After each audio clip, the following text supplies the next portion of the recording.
Hello, welcome to Dwarven Forge Live. This is a Wildlands survival guide episode of Bazillion. I don't know, what episode are we on? I think this is the 10th one. Or survival guide, it's the 5th one. 5th one, all right.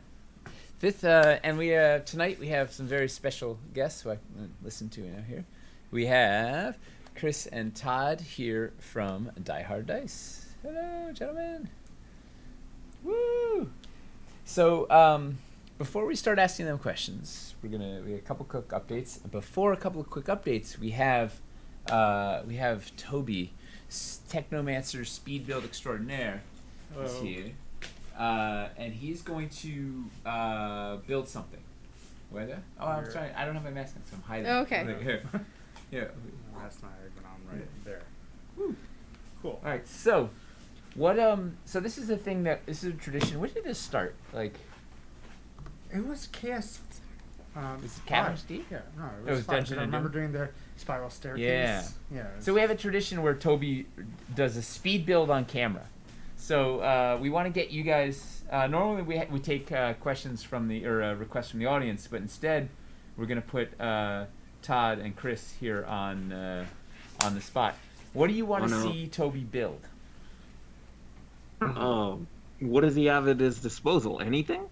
Any of your stuff? Dude, you've been here. He's got everything. Like this is where the epicenter. This is the center of the dwarven something universe. Vertical, like Basically try, like ideally something that fits on a 12 by 12 terrain. Oh yeah, 12 by 12 footprint. So he used to be within a 12 by foot. See how high you can go on a 12 by 12 footprint? How high you can go? With just wireline stuff? Yeah. Okay. Cool. All right. That sounds The leaning mountain of death. Throw in like the drift stones in there. And drift Throw in stones. some drift Chris, stones. And drift stones. Drift stones. Yeah. All right. The drift stones are super cool. He's giving a double thumbs up. Yeah, you guys got to see a very early. You saw a photo of this first sort of build with drift stones, and Chris kind of lost his mind, in a good way. And then they're way cooler now. right. Well, did you see the actual Wyverstone Peak final build? Like just escalated from not a lot. I was pretty excited. All right, so before we grill these guys, ask some tough hardball questions. Do we have any tough hardball questions queued up? When do you guys think the world's gonna end? It's already we're in the midst of the apocalypse. I asked them. Wait. So before we ask these questions, so our quick updates are. We'll go with Nate's answer. Yeah, Nate's answer's good. Cheaters. We're in the midst of it. So for Hellscape, we have shipping is getting dangerously close. All U.S. shipments should be done this week, and they might straggle into like Monday of next week, but really close there. Canadian shipping is all out, except for the ones that got returned, and then we have to reship. Australia is shipped. New Zealand is in New Zealand. It's going to ship out in the next couple of days. It just passed customs. And Germany is TBD, and that's all I've got for international. So Hellscape it's out there. Hell is on Earth, as it were, which is great. And then we have Plaguestone. We just shot unboxing videos. So one of those went live today at like 6 o'clock, and I think tomorrow at 6. The day after, whatever, I don't know what days are, but for the next 3 days after that, more each day at 6 o'clock, another Plaguestone video will go live. Maybe not at 6, I don't know. Don't hold me to that. If Selena's here and watching, she can type it in the chat when she's got a plan, the video wizardry madness plan. And I think that's it. Do we have any other announcements? Not that I can think of. Oh, we have some streams coming up this week. Oh yeah, what do we have going on this week, Mace? Tomorrow we have a war game, and if you guys are good friends of Hamsters or Toby's, you might want to bid them a final farewell. I believe he might actually be building his tombstone back there as we speak.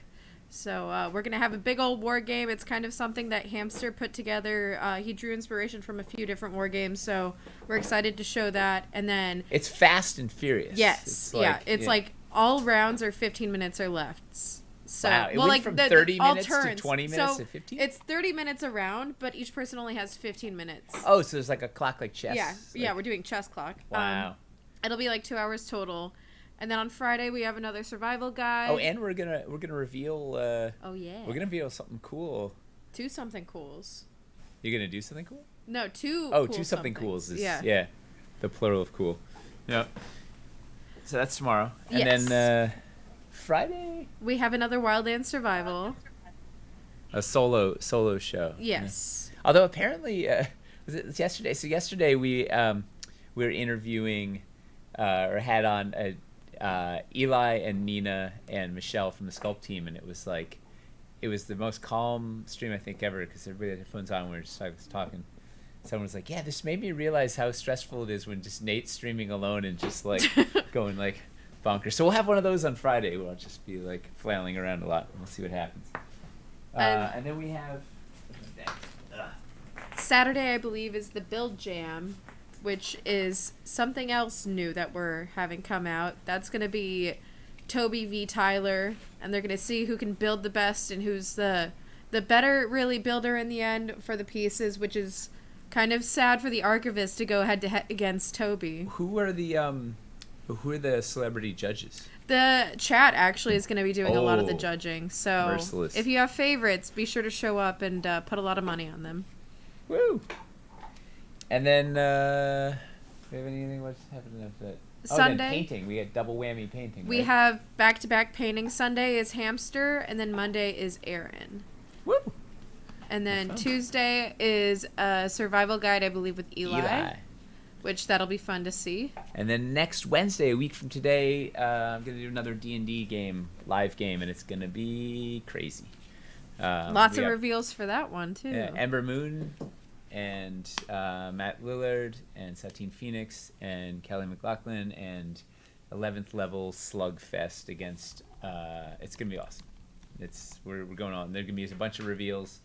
And if you watched the game on Saturday, was it Saturday? Yeah, it was Saturday. Yeah, we're gonna do more of the some cool live moving camera and theatrical reveals, and I don't know, good old nonsense, good old newfangled D&D, not this old fashioned D&D. It's newfangled because we've got cameras. Because D&D is already so old fashioned. Dude, how old is D&D? We're 40. 40 years. But think about the entirety of the world. Wow. Okay, yeah. I like where you went there, Mace. Yeah. All right, so enough introspection. Let's go to the hard-hitting questions with Die Hard Dice here. So, gentlemen, who are you, and where in the grand scheme of eternity, like, where do you stand? Whoa. Why do you have cosmic significance? Why are you, man. Yeah, why am I? Why? Yeah, we've been around for about 5 years, and from the start have just focused on trying to make metal dice affordable, and make the most beautiful metal dice that can be also affordable. Yeah, and started out real small and in our master bedroom. It was you and Jesse, right? You and your wife launched it together. Thank you to my wife, Jessie, who allowed that to happen. And she ended up taking over fulfillment, and it became a family thing. And eventually it grew big enough to require an employee, our first employee, Chris. Yay. You were the first...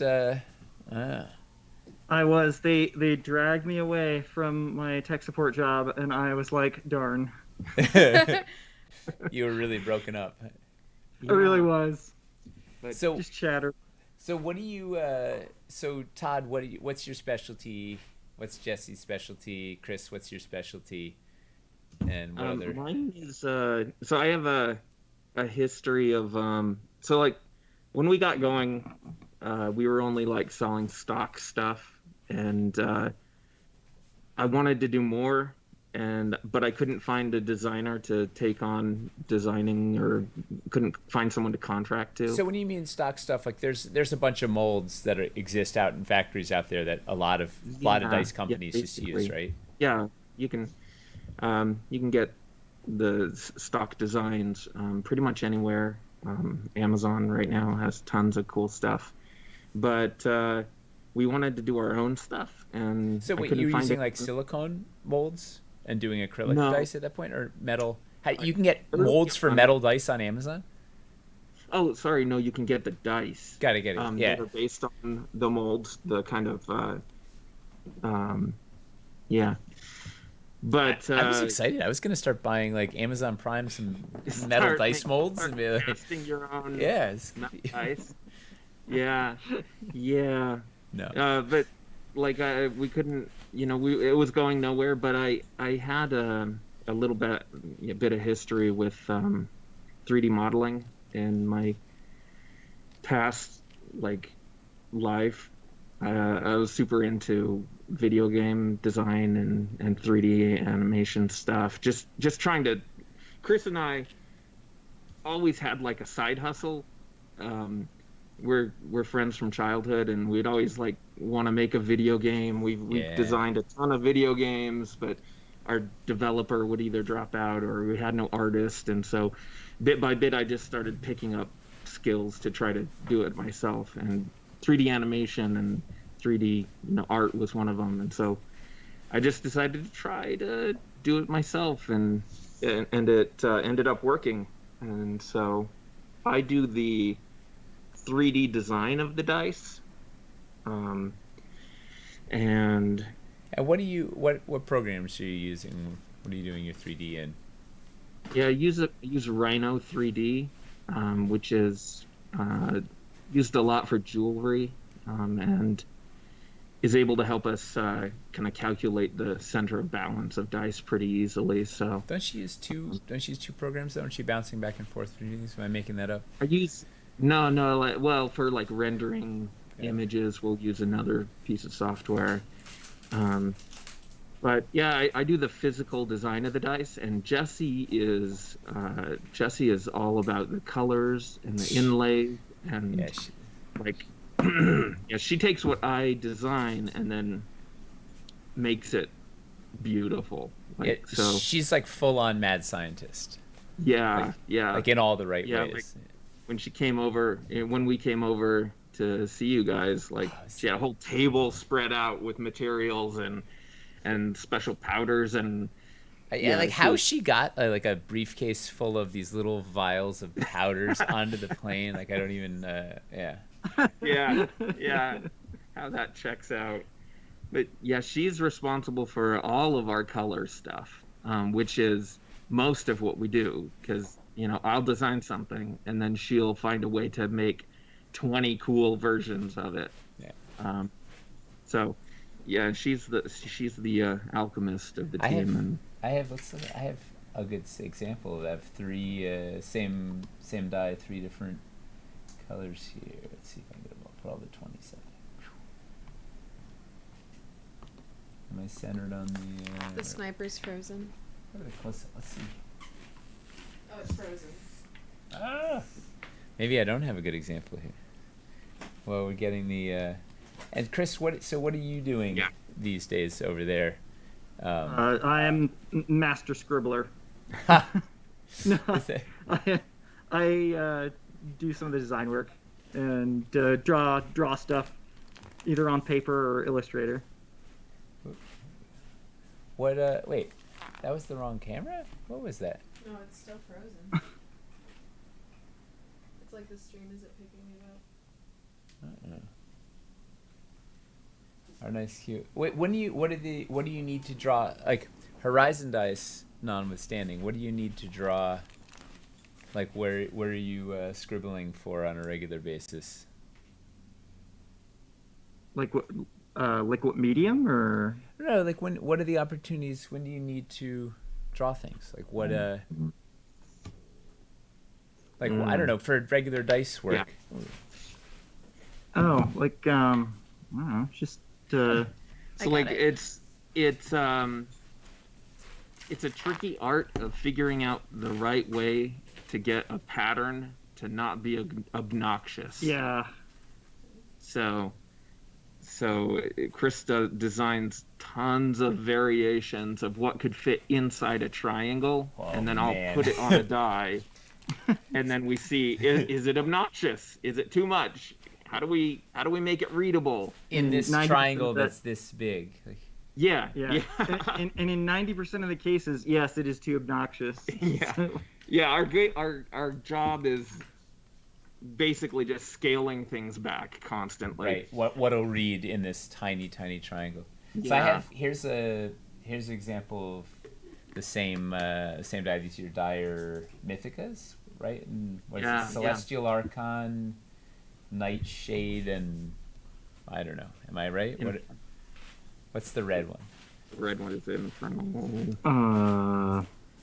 Succubus? Jesse's. It's, Succubus. no, it's Archon. It's Celestial Archon. Celestial Archon? Yeah. And this is Celestial Harbinger. Right, Celestial Archon. I don't know, but it's like the same. Yeah. It's Dreamscape. Oh, and then- Dreamscape, Nightshade. Yeah. Yeah. And then second one is something. Isn't that The last Celestial one is Archon? Celestial Harbinger? Or something? Celestial... Yeah, I know. Seriously, Jesse's probably shouting. Yeah, why? Yeah. So do you do font work too, right, Chris? Is that Yes. Because I know Yes. on this... That was the numbers are, I don't know, we sometimes we start with like we'll go hunting for a particular font, and because we're chasing down like a particular feel, and we'll go through, oh my gosh, hundreds of fonts, and before we narrow in on not the exact one we want, but something that gives off the right feel, and then we just start iterating on that until we get where we want. And there's... How do you know when you got where you wanted? When everybody is like, damn, that looks awesome. Yeah. But yeah, on the Wildlands dice, it was the 5 that gave us the biggest hassle. We went back and forth on that 5 forever. Let's talk about, before we talk about the specifics, let's show that little the video. Selena put together a video that shows the 360 spin arounds. These are the 3D renders. Right, so for those of you that have these Horizon dice. That's my favorite. I'm also being told by Jesse Yeah, that the names of them are actually Nightshade, Harbinger, and Archon. Archon, Harbinger, and There you go. Archon, Harbinger, and Yeah. Nightshade. All right. And so then this is, and I have the one sample, and we can sort of see it in real life there. Oh, I can't wait to hold the physical samples of the next of the mountain and the forest. It's gonna be very exciting.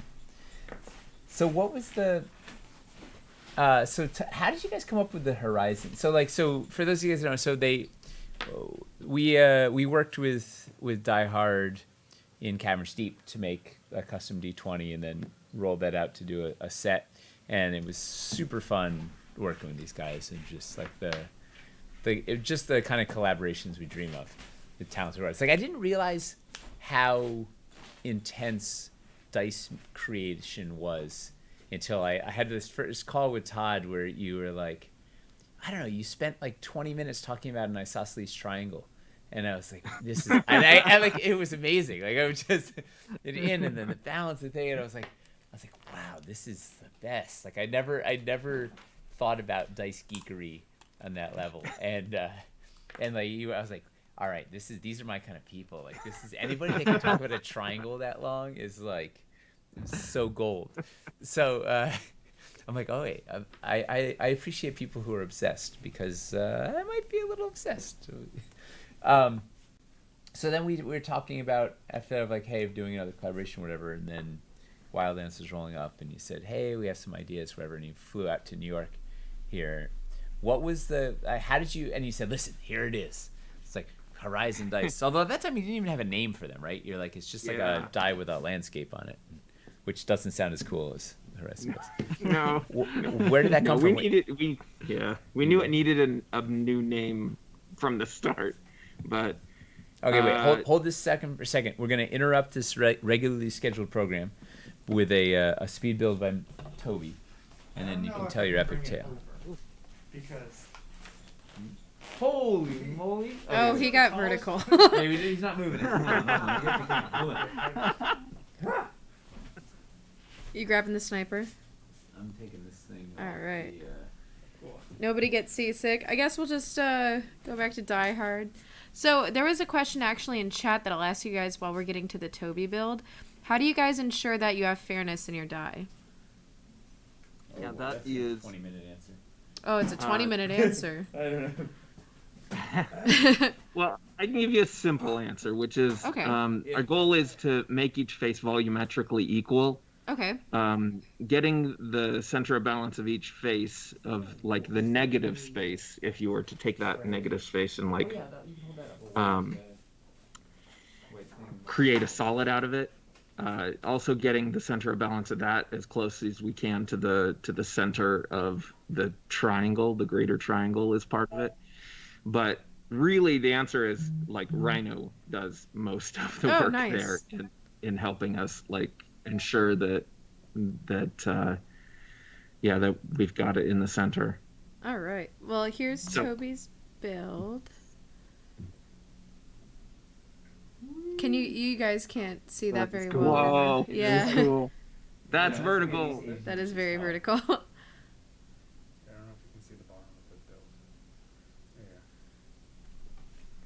So that's a 12 by 12 footprint, you said? Yeah. Oh, which one footprint? And it's like it's gotta be at least 18 inches high, if not more. Well, this is 2 feet right here, so Yeah.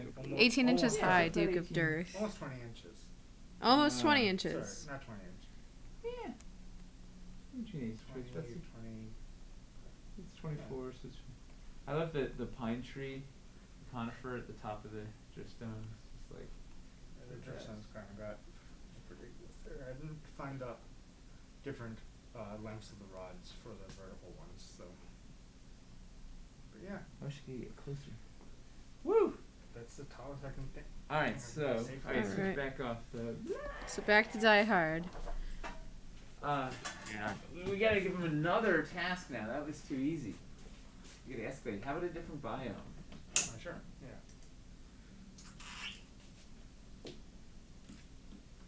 Yes. Die Hard or chat?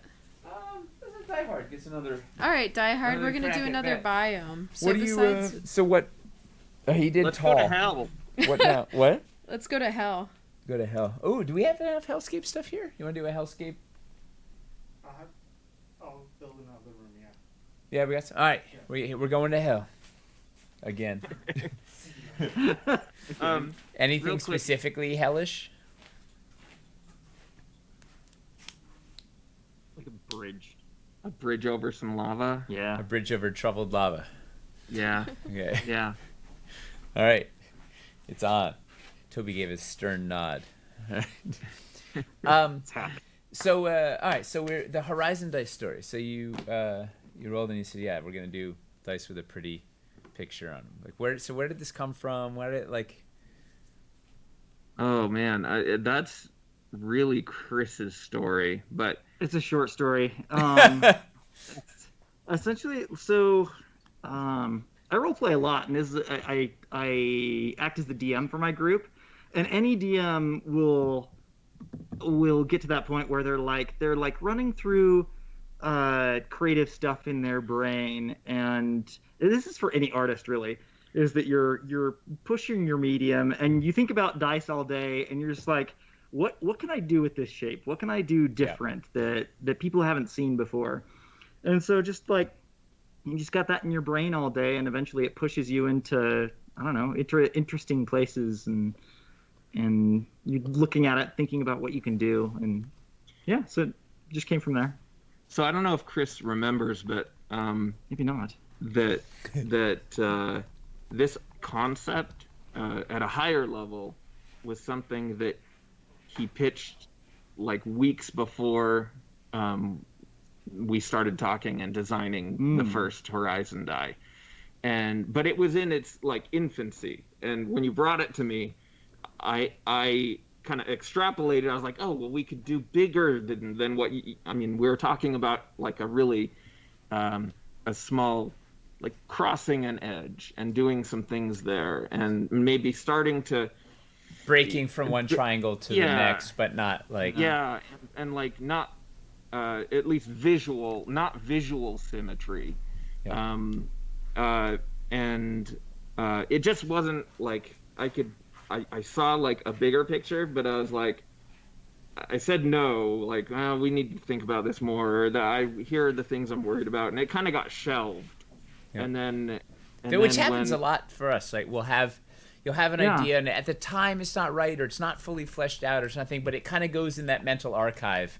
And then as you're like, a month later, you're working on a thing, you're like, wait, remember that other thing you're talking about? And it like, it all, it's sometimes it'll be a year or two or something, but like there's those. And Todd's really easy about that. He's like, he will never give a hard no. It'll be like, this is cool, but see what you can do with it. Yeah, I say that a lot. Hold on to that. Like keep that. Yeah, exactly. Like hold on to that thing. There's something there. It might not be the right thing for this, but there's something like.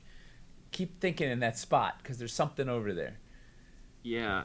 So then he came back. When we started talking about these biomes, he came back with a more fleshed out version that is exactly what we ended up making. Really. Essentially, yeah. Because like he drew it up, and when we.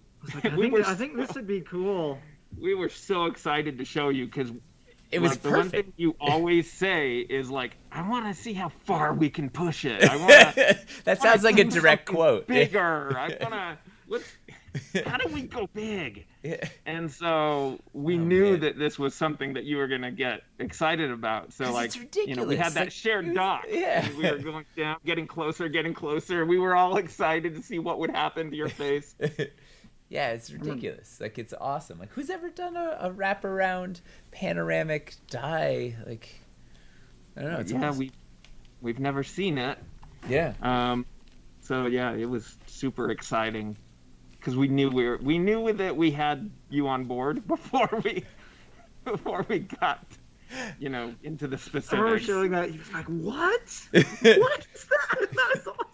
Well, because it was just like, I was like, I don't know, it's going to be like a die with something funny in a triangle, you're like, and like, this is a whole nother world. Yeah.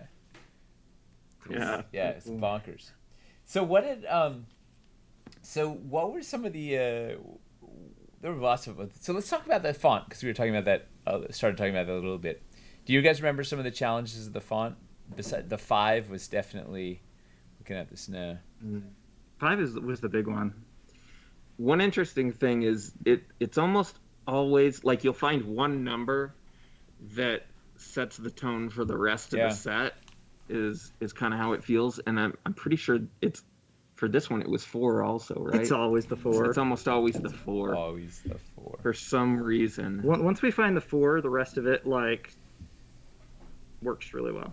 Well, what was interesting was like sort of seeing, I'd never gone through the dice design process, but it was that it's what you're saying about paring back, right? So we looked at a thing and first there were like 1,000 thorns coming off each thing, and you put it on, you're like, oh wait, now it's 3 thorns, then it's down to like 1 thorn, and you're like, how do you get the essence of it with a minimum amount of thing? Like trying to find a wild font that's so legible, but needed to be legible, needed to be distinct but legible, but classic but new, but like all these opposite adjectives all at the same time, and like, man, it's a process. It's awesome. Yeah, and we wanted one font that would work for all 3 biomes equally well, and so like there was, but one that spoke to the theme. Yeah, like, this is Wildlands. One that like was the epitome of like, this is Wildlands. Yeah. And it's as crazy. That was it. Like that was like we started looking at a lot of bunch of while. So for doing a vista that wraps around the thing, what were some of the tricky bits? So did they? I know the mountain, the forest started with hand sketches. Did you sketch the swamp first, or did you start right in 3D, or how did that? Swamp was the first. Yeah, Swamp was the only one. Swamp was the only one that I really did a whole lot of the design on. While I was doing that, Chris was working on forest. Well, we kept bouncing around. Like we were, we were like hitting all of them at the same time, a little at the first. Yeah. Oh, do you have your crazy how to track a serial killer whiteboard photo? Some. I gotta check We it. have a picture somewhere. So this is like, so the design process. There was a lot of iterations, right? And so at some point we finally got through the forest. Chris is like, this is my board after the forest, and it's like, it looks like when you go into the crazy person's house and they have all these things and string is connecting and whatever, and it was like, it's bonkers. I'll find it. I have the picture on my laptop. I can bounce it over to Mace. If you don't have it quickly accessible, I'll bounce it off, because it's like, it kind of shows you how insane the process is. It's like nuts. So what were so you guys start with a sketch, and then I remember, I mean with the sketches, it was like, Chris, you must have done, I don't know, 40 or 50, like it was outrageous. Yeah, you should talk about your process. And so essentially you were just you were showing early samples of what certain aspects of the biomes looked like, and then we just wanted to add those to the dice faces, and so we broke them down and decided, like, okay, this is how many different there's like way more aspects that we can have for the dice, and so we had to pick which ones we wanted on there. And then once we did that, we just assigned them to the faces and and we were examining if they would fit, and kind of, you have to play with them, and just like the numbers, you're changing the shapes and trying to break them down and see if you can. The first challenge was like, you know your initial design was just was kind of abstract, not abstract, but it was just, it's like, oh yeah, we're gonna make like a forest or a swamp or whatever, and I was like, whoa, we got to get the pieces in there. I'm like, you're like, what do you mean the pieces? This is, it's a triangle thing. I'm like, yeah, you gotta get the pieces in there, and you did. You take all these photos of the prototypes or mock-ups or sketches and like try and distill it down into how do you get like the essence of the sorrow nest to work in a 2 millimeter high thing, and actually some of the stuff on the swamp has died since we made the die.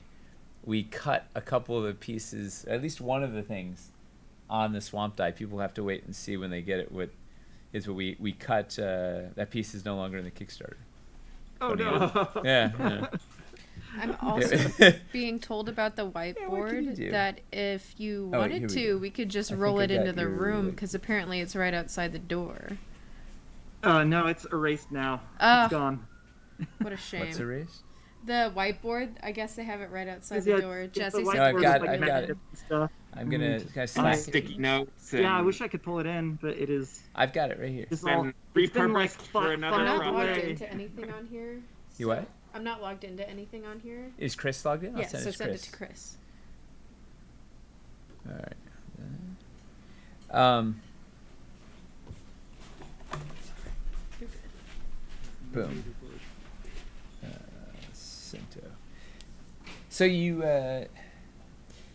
so I don't know. I'm trying to remember what all it was a wild process. It kind of looks a little less crazy than it was in my memory. This board. Wow, there's a lot of triangles on there, though. We'll see it in a sec. So it was tons of sketches, and then finally it gets bounced to 3D, and then when it gets, then it's like there's another challenge, right? Because I didn't realize how my dice design, filling in all those inlays out, there's like all this manufacturing constraints. So like we could come up with like a really wacky idea, but it wasn't actually manufacturable, right? Because it's like spreading the inlay is a whole thing, right? Yeah, and like how many pieces to the inlay there are in each face, because if we've got to put down 10 different little sections of inlay, that's one, it's going to cost a lot just because it takes time, and two, the failure rate is going to skyrocket, because we got to remember this tiny piece is this color, this piece is that color, and right, and it's humans, it's human error, right? Someone has to go in there with like a syringe, or how do they put to get those in? So and also like how big like a little gap is, because you got to get the inlay in there without like missing, and so we got to make gaps big, or those recesses have to be big enough. So there's a lot of there's an economy there of like figuring out the right number and the right size and how big of a little narrow opening is enough to be able to connect two pieces together, two recesses together. And how many drops per face of the color? Because we have two colors on the faces, and yeah, it's gonna be yeah. And some recesses don't get does that mean? an inlay. They're kind of like secret little hidden things, like the skeleton on the one face of the swamp, or the fox. Give away the secrets. The sorrow's nest in the fox. Yeah, so a lot of those things we don't put any kind of inlay into. So it just further complicates it, but gave us one more color to work with, quote unquote, color. It's a texture. With only having two actual inlay colors. So it was a lot of work, and Chris has to think about this stuff like non-stop. And then there were definitely a couple of times where there'd be like a design that were like, oh, this is awesome, and then Chris would show it to you and be like, yeah, we can't we can't actually make that because this or that, or whatever. There's all these the constraints you don't really, I never thought about or understood the constraints of manufacturing dice. Yeah, it's pretty. Yeah, they're just different than yours. Yeah, no. But you have a whole world of constraints of your own that you're pushing against. But it's also creativity thrives on constraints. Like that's absolutely does. Like I've always believed that. Like the most creative work comes from putting tons of constraints on your medium or just on the process. Well, otherwise, because there's infinite possibilities, you almost don't even know where to start. You know what I mean? Like you need, I don't know, to some degree, you need to have like, sort of make the box a little smaller, so you be like, okay, well, it's got to be somewhere in this space, and then there's still plenty. And then you just keep building on it, just like you have, like as when you look at like your earlier, the early Dwarven Forge dungeons, which were awesome. You can see this progression that like you've been building every time on top of what you've done before, pushing the boundaries within those constraints. Escalation. And I think we can look at the same exact thing in our work. Like we look at our early designs and you see this trail, this winding trail of, then we added this, and then we discovered we could do this, and then it just builds until you're doing fun stuff like Horizon Dice. Speaking of crazy, I don't even know if this will read on camera. So, can I show these Forte dice? Because they're not released. Is it okay? Yeah. Okay. It's close. They're really coming close. Up. So, it blew my mind. So, turns out I like both purple and black. Go figure. And these things are insane because they look like they're black, but like when the light hits them at the right thing, there's like secret purple glitter under there. Like, what dark wizardry? How did you get there? Like, what is it? It doesn't even make sense. And these are the your Avalor, right? The new it's your new mold. Yeah. These big acrylic sharp edged clear. Here's the clear ones. Like, same. Also, of course, in purple. Yeah, this is all Jessie's Dark Pact. Like, how did she do this? Like, I don't. She has a really good patron. Yeah. That feeds her magic. A classy of style, like arc fiend of style. The purple. It doesn't even, the camera doesn't even do it justice. Like there is like, it's like otherworldly purple hidden in there. I don't know what the this tension. is another one of those fun like the combination of work that Chris and I do, then handing it over to Jessie, where she takes the shape and the font and all this physical shape we came up with and just like turns it up to 11. 11,000. Like the micro glitter, it's outrageous. Did you find can you get that to work or no? We are having a little bit of technical difficulties. I will try it, but I cannot guarantee. You know what I'm gonna try? Should we just go super analog? We're gonna do this. We're gonna I'm gonna put my Yeah, it's not screen. working. Right. There remains super Oh, sensitive here. information. Just we're gonna do a screen on a cam. Can you see it? Yeah, that was the forest board. Yeah, You can all, see all of Chris's hand-drawn, cut-out faces. all this little like drawn on paper circle thing. Like, yeah, amazing. It just needs yarn, like string. Yeah, and I was just missing the connecting. string connecting, and the guy in the middle, like the question mark, like X marks the spot. who's the mastermind? It was awesome. What are the what else happened in the? I'm trying to remember the odyssey of Horizon Dice. Besides trying to figure out how to miniaturize miniature terrain even smaller and make silhouettes work. I love that you got the silhouette of the wyvern to work in the mountain die. That was I'm really happy that turned out, and it looks really good on the prototype images we just barely got over. yeah. Oh wait, throw that. You pull that still back up. You had up for a second there. It's the prototype dice. We got the first rid of- casting. Or maybe You had it for a second. It's like the first casting. it's not on there anymore because because we tried to put the other image in. So I have to give me just a second. Okay. Yeah. I'm so Yeah, excited the wyvern. I was so happy to be able to So Chris, how do you take? Maybe you could talk about this. How do you take something as detailed and awesome as that wyvern and convert it into something that fits and works on the tiny little face? Oh, I'll tell you exactly how that worked. I iterated on it, and it was looking pretty good, but it wasn't quite where we wanted it. And then we reached out to Crystal. Yeah. Hey, but Crystal's only had done the concept art for She the was wyvern. like, "I got this." And she's like, "Yeah, here you go." Hey, you did 20 miniature silhouettes that were working, right? Crystal did one, and it was like, "Oh yeah, I guess that works." Yeah, perfect. That'll be great. And print. And then, So it was a little bit more. We had to simplify a little bit on it, but it was pretty much like what she sent in. Yeah, Crystal's awesome. she's, one thing I she's the think- best. You guys one thing- connected us too. That was another amazing Die Hard moment. I know Chris put a lot of time trying to get was it a were-tiger? The Yeah, Lily we Were tried to Tiger. get the were-tiger on there. We tried, and That was one just sad. it wouldn't. Make Yeah, it wouldn't. We couldn't quite get it to read it. Yeah. Speaking of getting it to read, hold on one second. We have a. Oh wait. Oh. Here's the wait, dice. These are the first test castings, right? First test shots.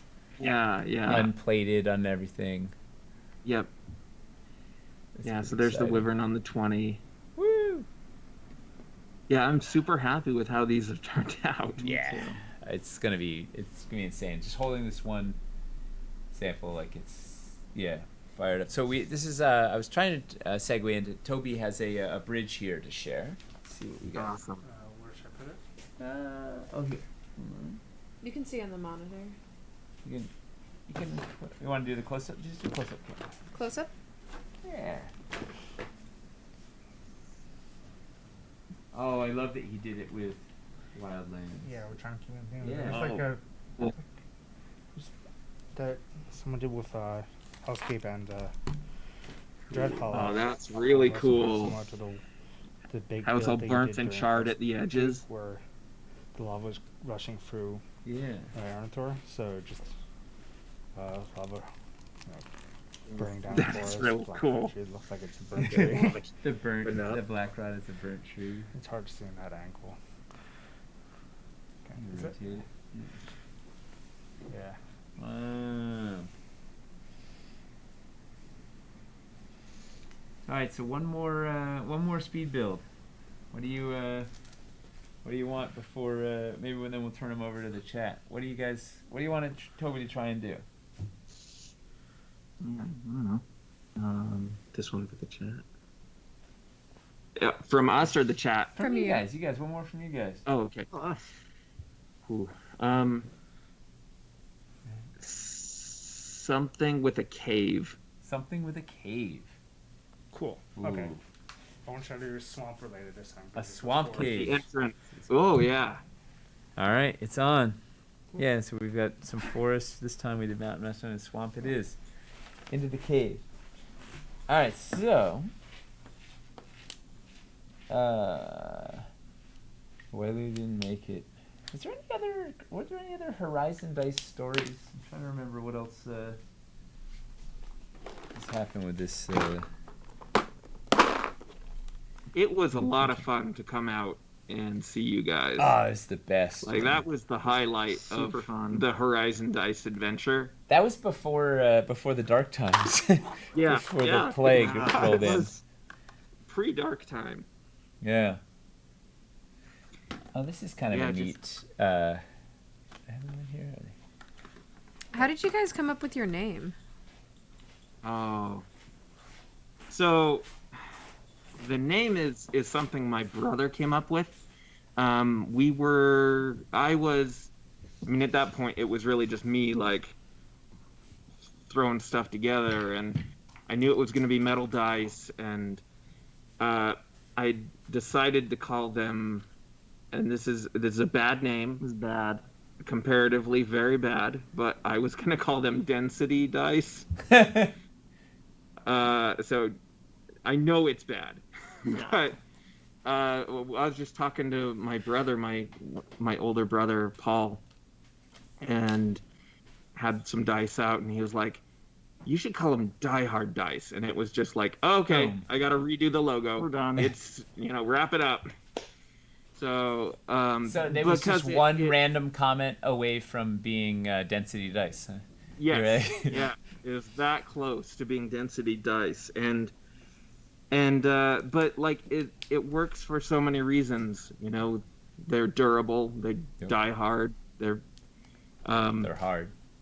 they're made of metal, They're die die. casted, and also we definitely aspire to create Die Hard fans. And you do.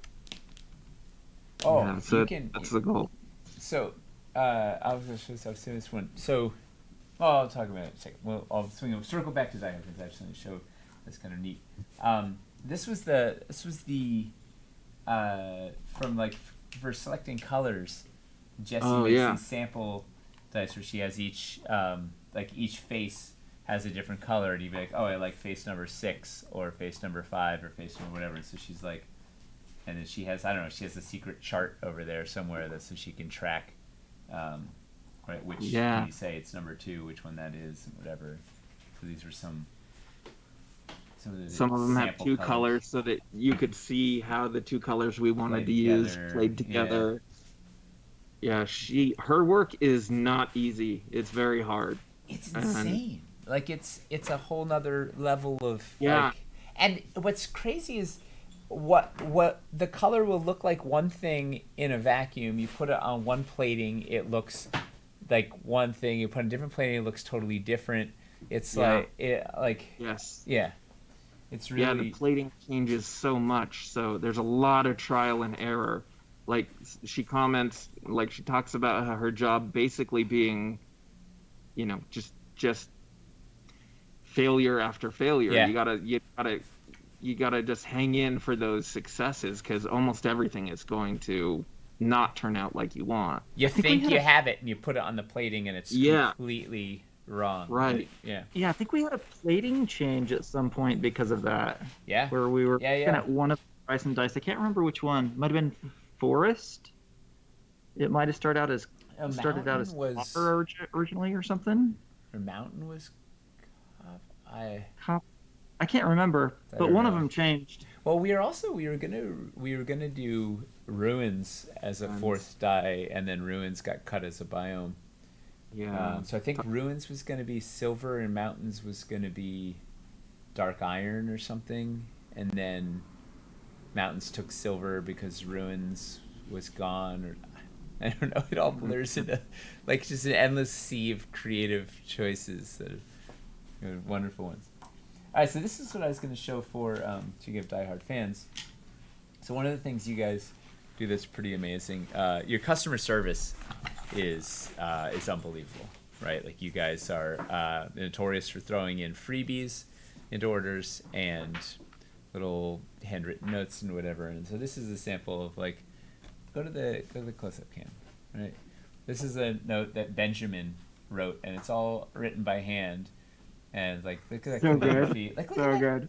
Look at that. It's like, that's amazing. And he doesn't know me, and he doesn't whatever, and he just like, he wrote this amazing. Shout out to Ben. Good job, Ben. Dude, it's awesome. He's like, he's like, you've ordered enough to deserve this really cool handwritten note and get knighted in Castle Die Hard. Like, that's, Speaking of Castle Die Hard, somebody in chat asks, can you talk about Castle Die Hard handwritten notes and how you have taken customer service to the next level? Yeah. I know it's not Horizon Dice specific, but those considering getting a set between now and the Kickstarter fulfillment.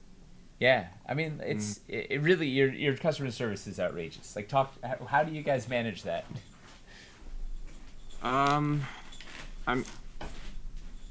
It's definitely a choice. So like, Chris well, and I you have your own warehouse, first of all, which helps. Yeah. So we do the fulfillment all in-house, which really I feel like that's as much of a product as our actual dice. Yeah. Because if we didn't have it in-house, if we didn't have our own people doing it, this would be impossible. Like, fulfillment center can't track customer orders, they just can't do this. They can't write Do a handwritten notes. And can't respond to somebody's comment. But Chris and I worked for a company at one point that really, in its early days at least, they just nailed customer service. They knew that their service and their product, the thing that people were buying was the service. And so we had complete flexibility to do whatever we thought was necessary to fix a problem, to make a customer happy. If that meant we lose $1,000, so be it. Like, that's how far the customer focus went. That's Die Hard. We were empowered, completely empowered. And it was freeing because, I'd come from a tech support and IT background, and it was always very different. It was always like, get the customer off the call or just get them away. Like, you are costing us money by interacting with the customer. This was the opposite approach of like, interact with the look, customer. Like, we lose money if you don't interact with the customer, if you don't do right. Yeah. And so it was that mentality and really like coming to believe in it and see that is what, that's what the customer wants. They want to have a seamless, smooth experience. And when we screw something up, they want, like, we try to fix something so hard that they come out the other side being our friend. That's amazing. And so it was that mentality that, like, I took going into this, feeling that, that was absolutely critical to what I start. And it just kind of grew from there. And Castle Die Hard is a Chris thing. Really? Is it? Oh, okay. Yeah, I think you started referring, No, that like, was using Paul. it in notes. Paul started out with that, Oh. and then Paul is Paul's my brother. Todd's brother, and he referred to like the warehouse as Castle Die Hard. And then I thought that was a cool idea, and so I started drawing little castles on people's notes and stuff. Amazing. And sending those out. Wait, and then is it this just the same became kind of like a thing. The same brother that said, "Hey, you should call him Die Hard Dice." Yeah. Yeah. So he's like your marketing guy. He's the guru. Yeah. He's a secret weapon of ours. So that's how the service thing kind of started, and it just like I was gonna say, like, that's what the customer wants, but it's also what we want. Like, we For sure. all of us on the other end, what we really want to do is be able to make people happy and affect people's lives and just be cool. Well, but most jobs keep you from that. You guys certainly seem, you seem like you work very hard to foster the sense of community and gaming and inclusion and progression. And I feel like your social media is very strong, and like you guys have a very strong voice for positive change. And it seems like you take your role in the industry and the gaming community very seriously, and use the platform that you have, all these diehard fans, to help push for things to be better. Again, that's Jessie. Like, she's the one. She's like the moral compass of the company, and is so focused on keeping the community strong and finding voices that need to be like elevated, mm-hmm. that those people that might burn out prematurely if they don't have the support they need. So like she's a miracle worker and always has the best ideas when it comes to like how we should engage with our community, and just generally how to be good people, and like you said, use the platform we have for good. Well, you guys are living what you're preaching, or there's definitely authentic and real, and it's, I don't know, you can certainly feel it. And then particularly when you meet, when you meet and interact with you and see what wonderful humans you are, and then it all makes sense. It's like, oh, of course their brand is like this because this is who they are, and it's like, it's pretty awesome to see. Oh, thanks. Thank you guys. Like, I'm so glad we reached out. What was it like? It was in the beginning of Cavern Steeps. It was almost 3 years ago. We were looking for somebody to do a die, and Selena and Nina sort of went around the internet, kind of poking some dice companies to see who was interested. And you guys had by far the most sort of exciting reaction, or you were just like, you were in. You were like, what do you guys want? We want to do this. Whatever it is, like we're here. And you were hungry and excited, and wide-eyed, and it was awesome. And I'm so glad I'm so glad we crossed paths, because it's been like working with you guys is unbelievable. It's really we were fans already, like, so in the very earliest days when I was doing fulfillment, before Jessie took it over and helped out, and it was just me at nights in our like spare bedroom before we moved it to the master bedroom. But I was just fulfilling, and I would watch stuff, and my nephew had this was really, really early, and I was just getting back into like gaming, and my nephew had suggested I watch the Dwarvenaut. Amazing. Yeah. And so I like I loved it so much I made Jessie watch it after. And then right after that, you're like, Chris, you gotta watch this. You made everybody I recommended it earlier today to someone else. And so like we knew who you were, and were floored, because we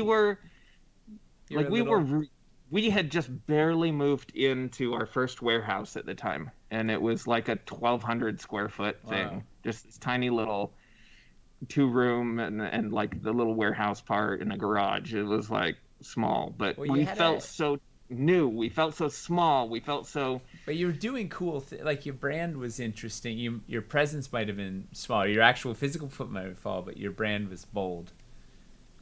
Yeah, at the time we felt just shocked that you guys would reach out. So it was like perfect.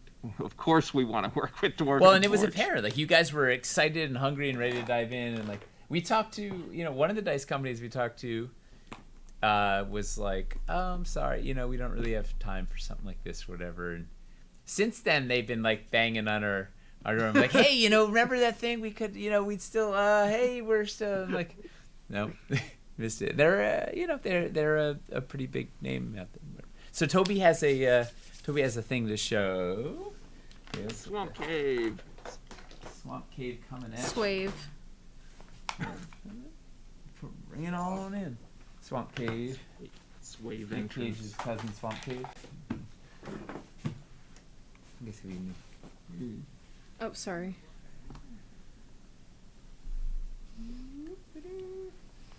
Forward more. Oh, this is cool.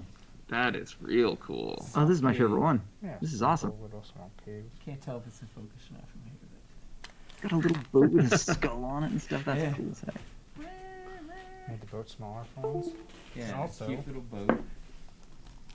Oh, cave inside the. Oh, you can't see it.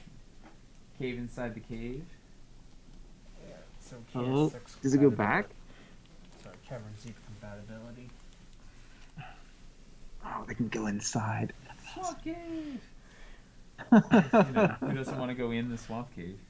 Yeah, I'm just cover Oh, it that up was like clever. That's awesome. Stilton. Boom. Cool. Nice. There you go.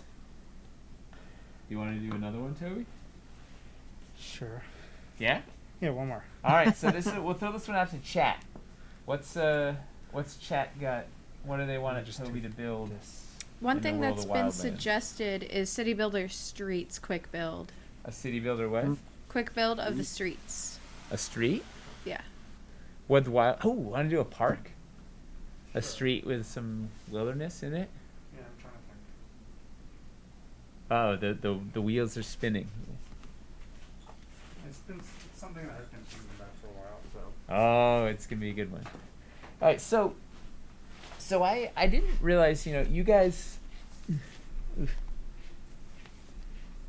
I hadn't really thought much about dice design until I met with you guys, and it made me interact with you. Maybe realize that you were dice artists, right? You're not just, I don't know, you're not just renting a mold like everybody else and putting a blue plastic in there and running the thing, but you're dice artists, right? Well, how do you innovate? Like it's a very crowded market, right? There are a lot of companies making dice out there. There's a lot of people chasing each. I feel like people rip off what you do or what other innovators are doing and whatnot. So how do you innovate? How do you stay ahead? How do you not get pissed off when people are just copying your things and selling them at half the price or whatever? Like, how do you? I guess it's a two-part thing. One is like how do you stay ahead and innovate in this field where there's already so much out there, and then B, like how do you deal with all the copycats? That's a lot. Yeah. Hardball So- questions. It's funny because I think we occasionally I will feel like, oh man, maybe we've hit the end. Like, have we done all the things that there are to do? You guys have Yeah, I know it's totally not true, and I mean, Always something new. there's always something new. You just gotta keep trying. You just gotta keep thinking, and But you do have those days. Like Yeah. I'll have those Yeah. days where I'm like sitting there designing, and I have reached the end, and you're just like, man, I don't know what to try. But you either keep going, which is hard, or you take a break, like mentally, and you start looking at stuff. You start looking at I don't know.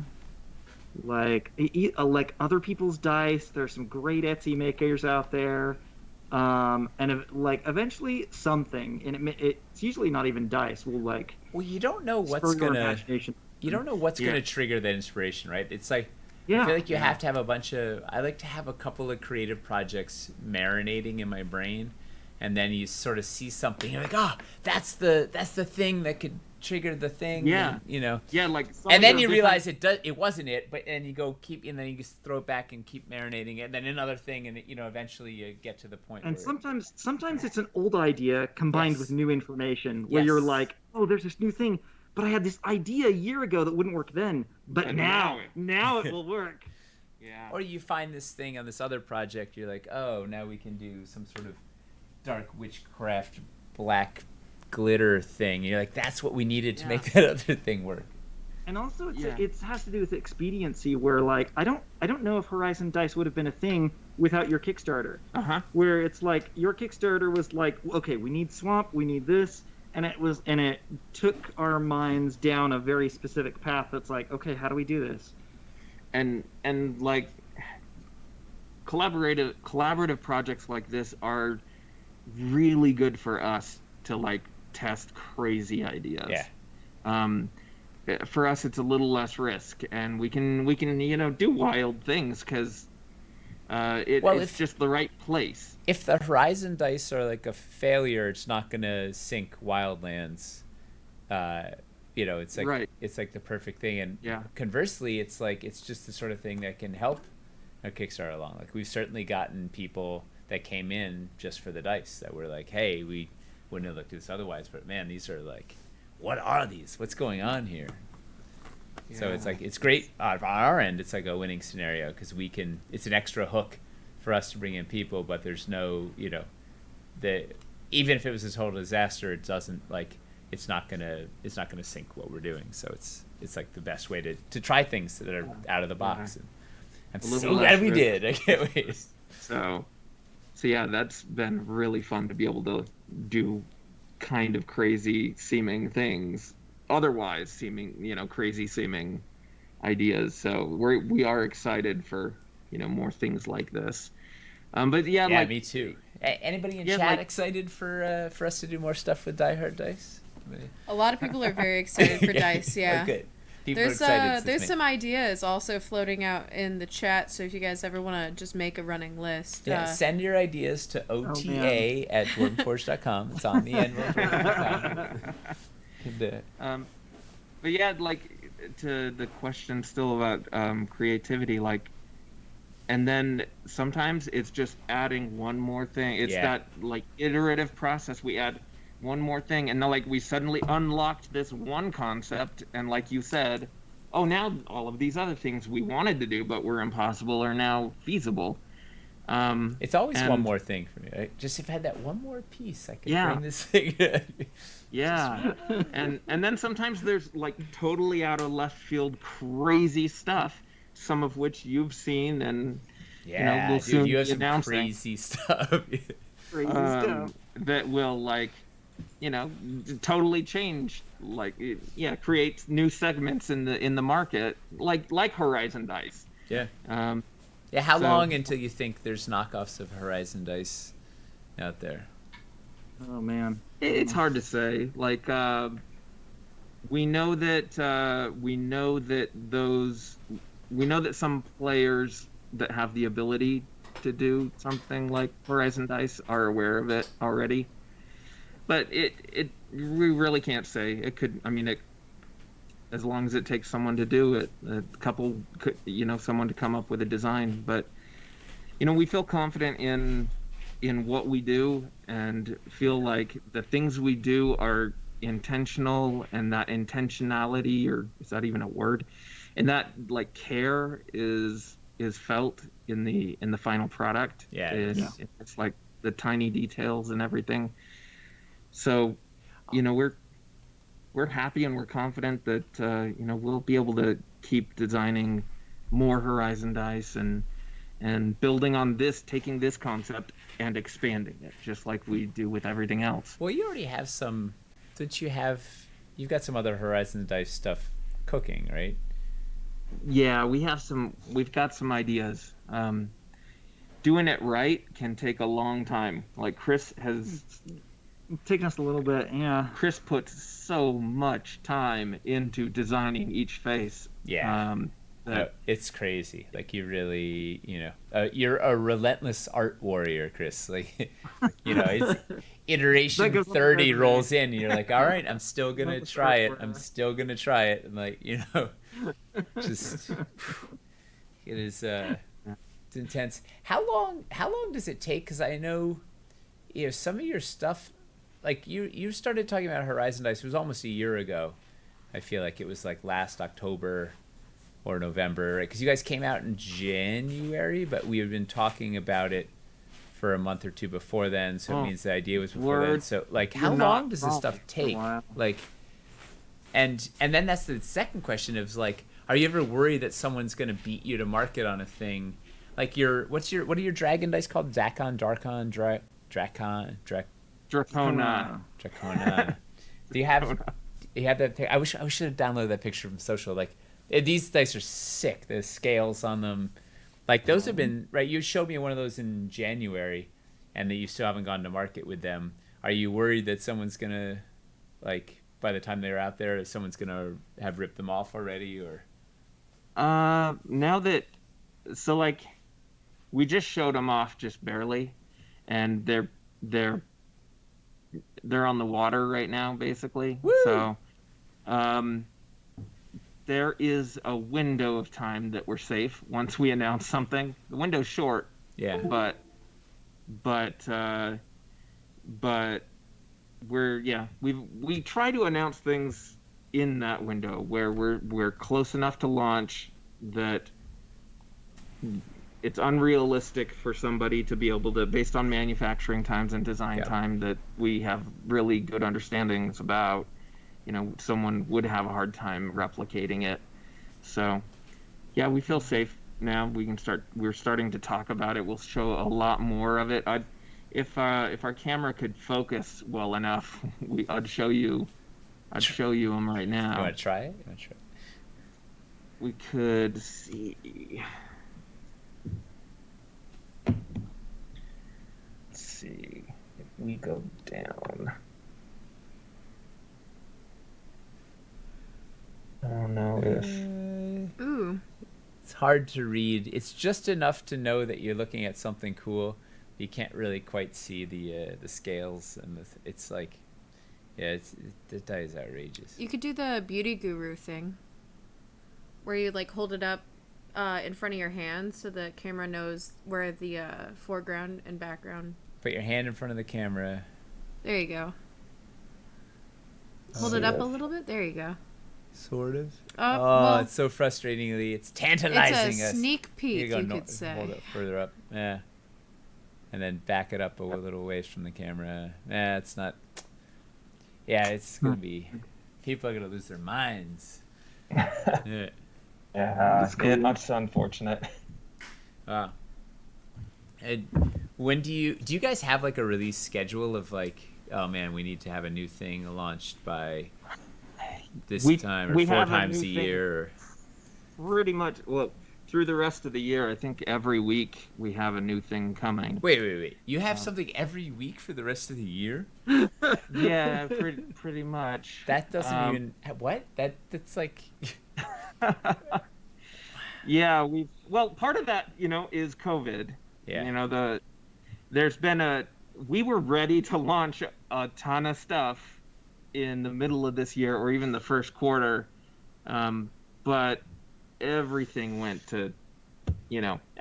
bad, and everything kind of built up. So like now we're at the last part of the year, and we've got so much stuff finally ready that we've got something new scheduled for every week, and looking at projects that we're going to have to find a way to squeeze into that schedule now, because we have even more coming. So we could put something in the pledge manager if you needed to offload a project. I don't know if people would be interested in some more dice options in the pledge manager. I don't know. Something with scales on them or something. Throw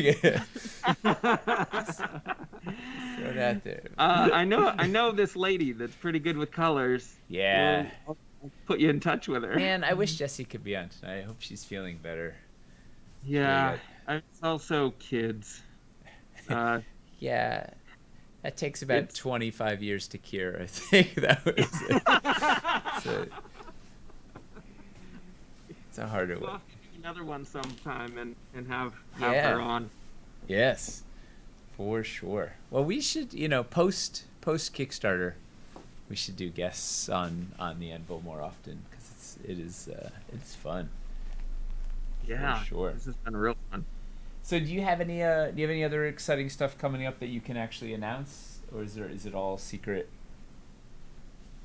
We have a lot of Avalor stuff. So that's that new polymer shape. Yeah, our new polymer mold. So we have a ton of stuff that Jesse's been working on. These are very affordable. They're like, what are they? $10 a set?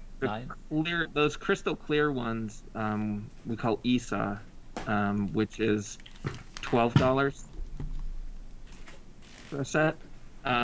Depending on the materials we put inside of them, that will go up a little bit, but it's all because these, much like our metal, the numbers are all hand painted.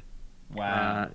Unlike, traditional polymer dice will be like covered in paint and then tumbled to remove the outside But that's paint. why these edges are sharp and crisp, is because it's hand. Yeah, that's part of the process to keep them sharper is to just change that up.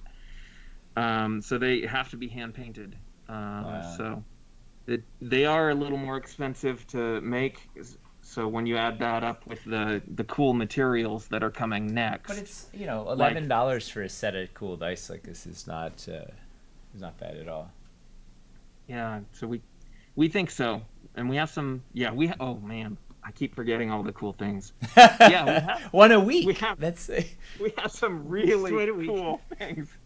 What week? If I was going to look at all the weeks in the year that are left, what's the one that I should really be on the lookout for? The really cool stuff. I would say get ready for the holiday season. Halloween? Black Friday. Holiday season. Yeah, that for that's Jesse, my holiday season. That's the holiday season. Yeah. Yeah. Jesse was just saying the other day that we should just replace all holidays in our family with Halloween. Duh. So, yeah. Jesse's a wise woman. Have you considered doing like all the astrological signs with different dice? Oh, the Aquarius. Tell people, dice. yeah, Aquarius, Scorpio.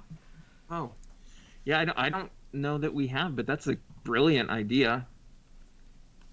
I was just wondering for that's a good myself. It's one of suggestion. those selfish things where it's like I want to know who I am, but I won't believe it because. What do you do about the cusp, though? When you're like, There's actually some really cool star dice out there by a designer by his name is I think it's Gio Lassar, who has some really cool dice like that. cool. Yeah, there are very many dice artists. Who knew? It's a deep blown world. up. Handmade dice is such a big thing, and it's great because I think there's a lot of brilliant creators out there, and it's fun to see.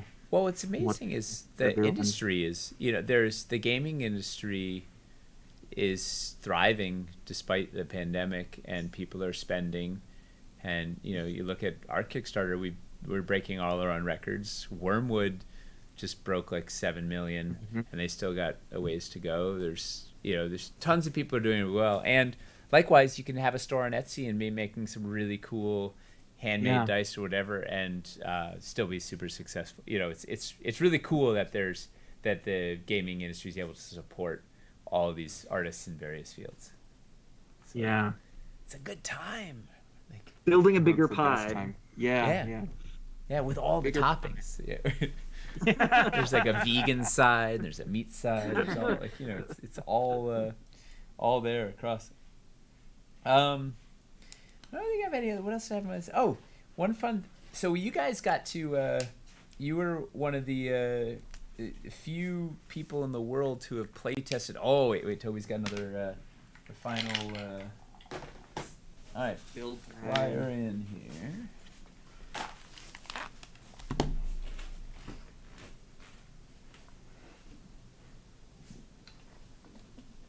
Oh, this is a cool. Oh, look at idea. this! Oh man, it is little park.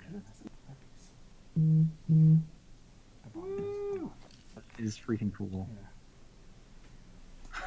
Bench. Oh, the wagon guy's on the bench. This is the best. The arch going into the park, the flagstone. As you grab more of the thorn walls. Yeah, you then can wrap complete the it. whole thing in Yeah. the front wall. Oh, using the Yeah, I the could have done it in trifecta line, but ledges. I didn't like the yeah. edge of the street on there. Oh so. man, That's great. this is like it's like the little Christmas village. It's perfect. Wow. What could go wrong here? Yeah. Orcs. I want to just grab the thorn wall. That's amazing. It's so fun. Woo.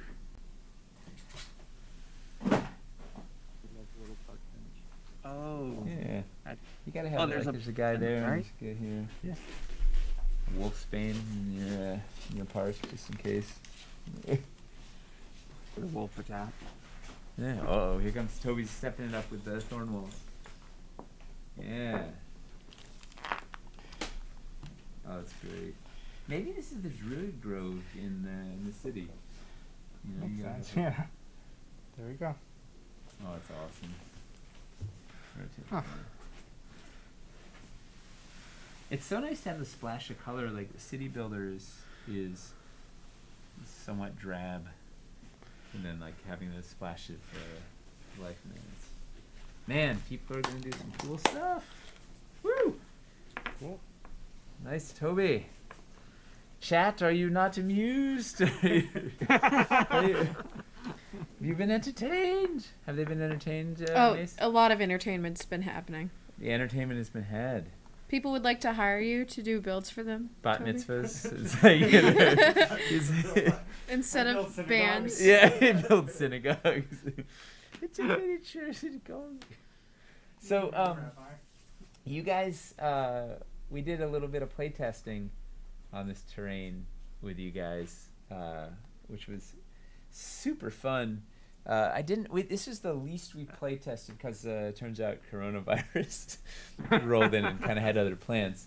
But we did get to play. We did play a session with you. Actually, we did a session on Vorpal board also with you guys, which was our first test of Vorpal board here, which was kind of fun.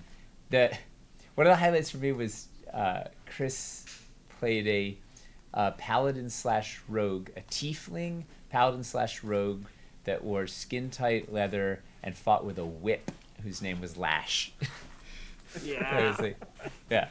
And Jesse played a blood hunter, and the rules were bonkers. It was like, Yeah. what do you remember anything from that session? Was it having seen the Wildlands stuff now? Was there any? Was it like, oh yeah, we were in that, and oh yeah. Oh yeah, that Sorrow's Nest. We had to deal with the Sorrow's Nest, right? Yeah. That was scary. And he's It a was little scary. guy. He's like, yeah. And the cypress, the tree too. The slink. Yeah, root. slink root and like a bunch of good. It's some fun plants. You know what makes me sad is I really wanted to make I don't know if I should say it on this or not.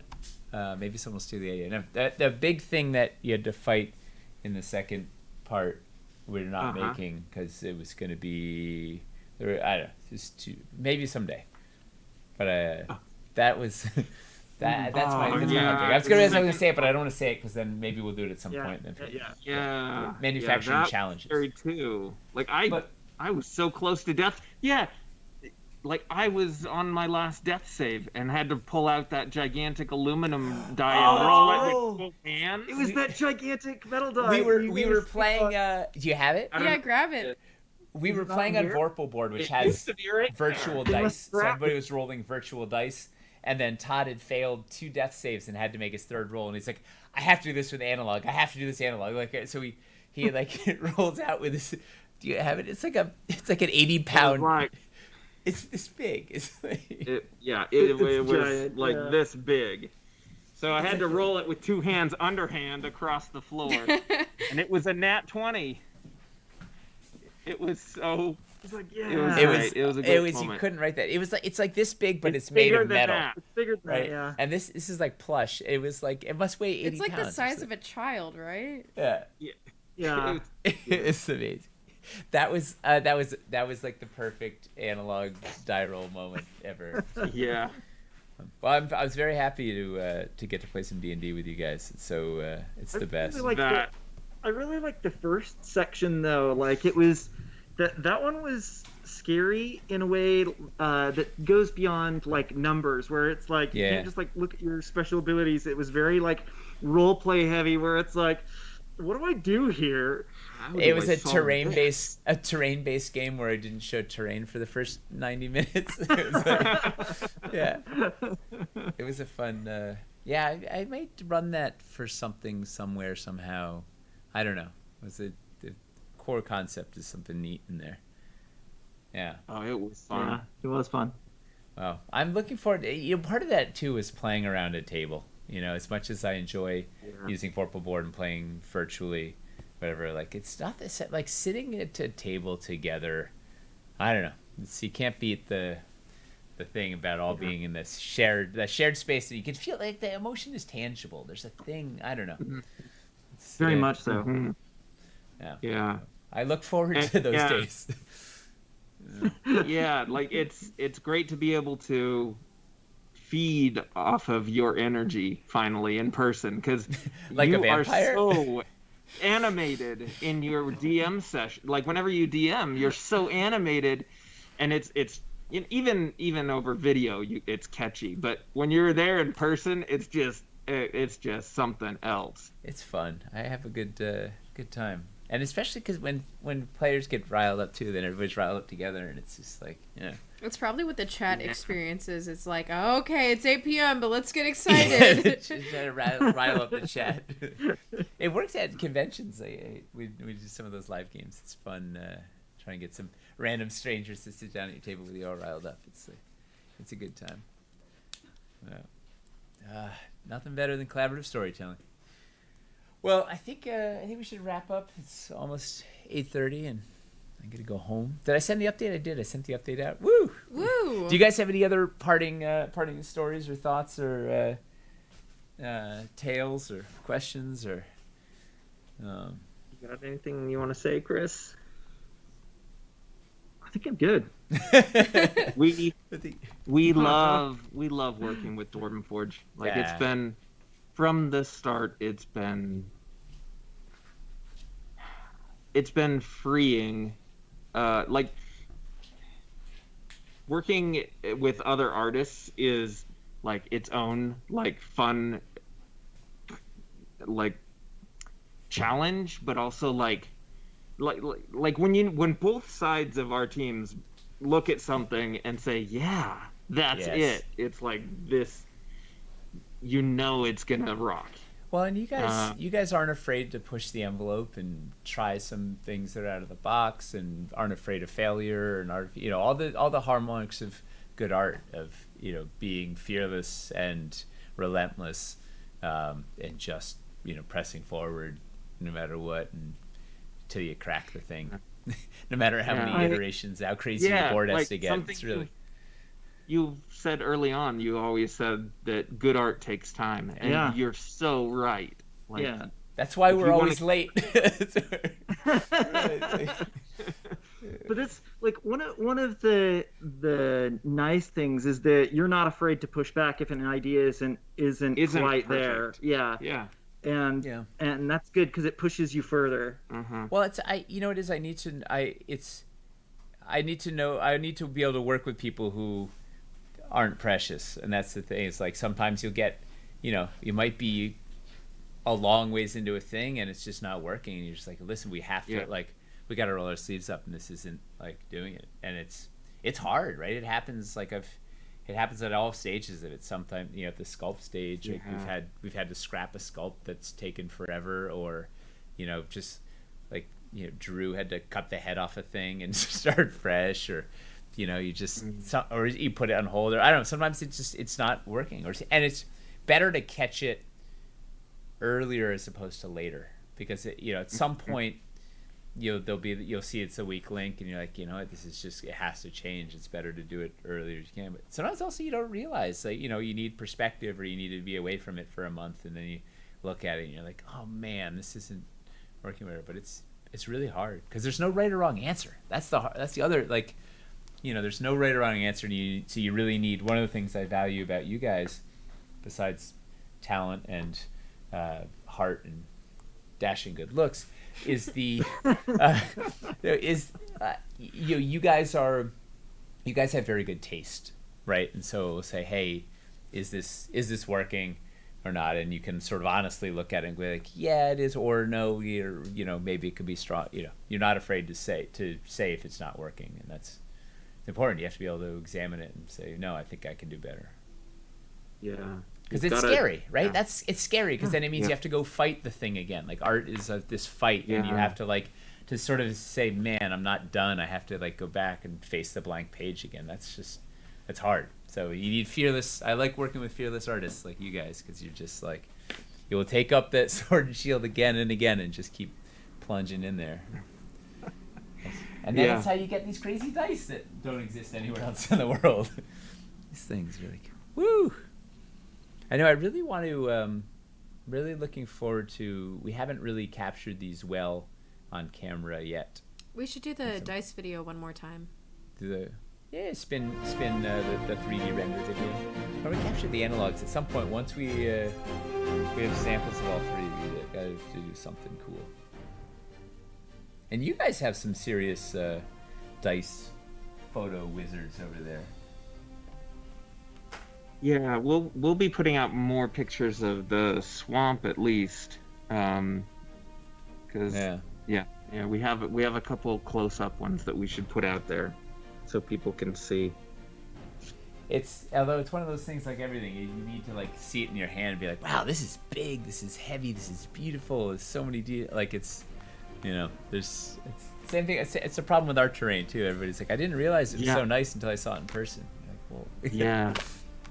Or pick it up and play with it. And there's a tactile thing that there's heft. This is like, how much do these generally weigh? The dyers.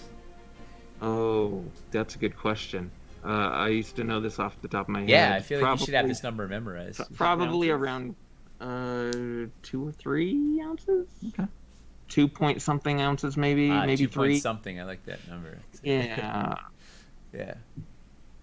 Well, but yeah, it's an oversized D20. It's 25 millimeter instead of the 20 millimeter standard. So we call those 25 millimeter ones dyers. Can you go back? Which we feel is a good size that's still functional without becoming comically heavy and oversized. Yeah, it's just right. So this is like a standard. A dyer, yeah. So there's the. It's the swamp. So it is bigger. You know, the only thing that's that I don't like about it is it doesn't fit in any of my nice little wooden. I have like a wormwood and an elderwood, like the dice things, and they don't fit in there. We'll have to come up with a better storage solution. Yeah, bigger wood things. That's maybe why I don't market wormwood, bigger wood things. You buy them now on Kickstarter. They're doing okay. I guess they don't need me as their marketing guy because they're making it happen. But yeah, you need a cool thing, a cool way to transport them. Oh, we do have metal cases that will accommodate the 25 millimeter D20s that we'll have those soon-ish. So does the scroll of rolling hold them? They'll fit inside the tubes that are in the scrolls. Yeah, the double scroll, the dual scroll of rolling, the one with 2 sides. It has plastic tubes in one end, and it'll totally fit in there. Nice. Well, these are good problems to have to figure out how to carry your oversized, beautiful metal D20s. See, you are a good marketing. You're doing good. You figured it out before I did that we already have a product. Yeah. It's geometry. I have that one. All right. Well, you guys, thank you so much for taking the time to hang out and to collaborate with us. It's such a pleasure to work with just wonderful, kind-hearted humans who are super, super, super talented and just the best. And I can't wait to see Jesse again, wherever you are, Jesse, waving at you too. And Benjamin, I'd like to meet you one day in your fine calligraphy. Seriously, this guy is... yeah, you should give Benjamin a raise. Give him a little something. He's doing something right. And thank you guys. We can't wait to get these dice out in people's hands and start scheming for whatever the next thing is. It's super fun. Yeah, us too. Yeah. Thanks so much, Nate. Of course, our pleasure. Hey, you guys are family. There's dwarven blood coursing in your veins. Oh. Really. And thank you to all you amazing viewers and backers. Once again, we couldn't be doing any of this without all of you guys, and just endless I don't know if we say it enough, but there's so many the ideas that are flowing, the comments, the feedbacks, the camaraderie. Like, we really have a very well-behaved comment section. Like, I don't know if you've ever been in a comment section on Kickstarter, but it can get pretty nasty pretty quickly. And like, we have it's pretty amazing. Just the general community, the positivity, and the cool ideas. We get a lot of really useful feedback and ideas, and are being able to act on it and make this thing better and better. So thanks for coming along for the ride. Thanks for letting us do this here. And we will see you tomorrow night. There'll be blood, right? Yeah. Mace is going to defeat Toby and Hamster. Shh, don't tell myself. Oh, I mean, Toby's going to defeat Mace and I mean, Hamster's gonna lose. That's all I know. Okay. That's very Toby safe. and Mace are glaring at me. Toby Sorry, and I Hamster, you're actually dead. tied, but I did kill Hamster, so far you were right. It's true. So that's it. Well, thank you everybody. Good night. We'll see you soon. Bye.